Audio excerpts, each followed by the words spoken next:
How to remove payment method from Google Play Store. Hello everyone, welcome to our channel. Let's see how we can do it.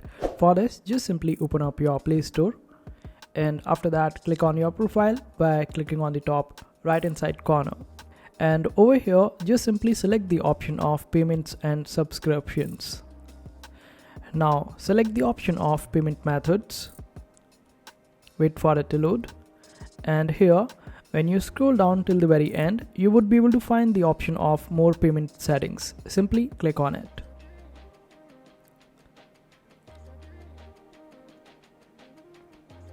And it will take you to payment center. Over here you would be able to find all the payment methods that you currently have.